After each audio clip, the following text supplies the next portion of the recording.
ठंड में तीखा पालक पराठा बेचने वाली गरीब बहू। राधा सुबह से रेस्टोरेंट में काम कर रही होती है। वो बर्तन धो रही होती है और उसके चेहरे थकान नजर आ रही होती है। शेफ किचन में गर्मा गर्म आलू के पराठे बना रहा होता है। खुशबू पूरे रेस्टोरेंट में फैल जाती है। कितना अच्छा खाना बन रहा है। काश मैं भी अपने घर में ऐसा कुछ बना पाती, पर क्या करूं, थोड़े भी पैसे नहीं बचते। पर ये रेसिपी तो कितनी आसान लग रही है, ये तो मुझे जरूर सीखनी ही चाहिए। राधा रोज ऐसे ही हर तरह के खाने को बनते हुए देखकर उसकी रेसिपी सीखने की कोशिश करती है। उसे उम्मीद होती है कि शायद किसी दिन वो अपने घर में भी ऐसा खाना बनाकर सबको खुश कर दे। थकी हुई राधा घर पहुंचती है। जैसे वो दरवाजा खोलती है, उसकी बेटी ईशा भागते हुए आती है। माँ, आज कुछ अच्छा खाने को लाई हो ना? मैंने आपसे कहा था ना, आज मुझे सब्जी रोटी नहीं खानी, कुछ अच्छा खाना है। हाँ बेटा, आज रेस्टोरेंट का बचा हुआ खाना मुझे मिला है। कल सीमा को मिला था, इसीलिए सर ने आज मुझे दे दिया। राधा घर के अंदर जाती है। उसका पति महेंद्र चारपाई पर लेटा होता है।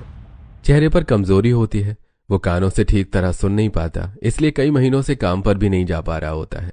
पूरे दिन वो ईशा का ध्यान रखने की कोशिश करता है, पर खुद की हालत भी ढंग की नहीं होती।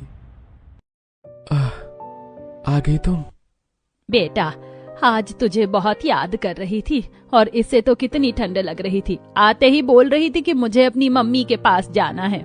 मम्मी, आप भी तो इसका मेरी तरह ही ख्याल रखती हो। मैं तो सुबह से रात तक काम करती हूँ, इसका ध्यान तो आपको ही रखना पड़ता है। हाँ बेटा, इसके लिए तो तू बिल्कुल बेफिक्र रहे, ये मेरी भी बेटी जैसी है।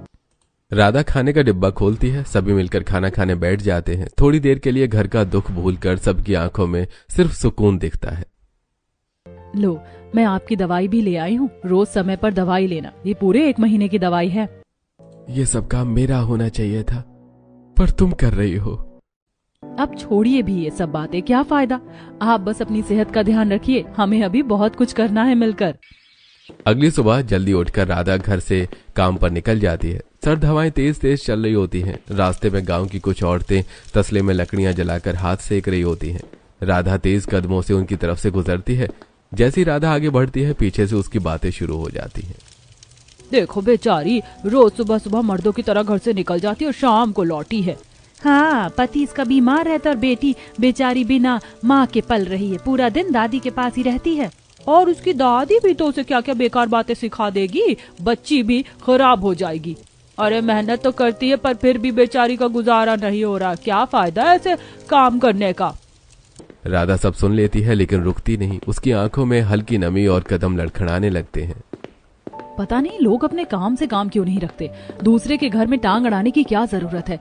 अगर मैं बाहर काम पर जा रही हूँ तो अपनी मर्जी से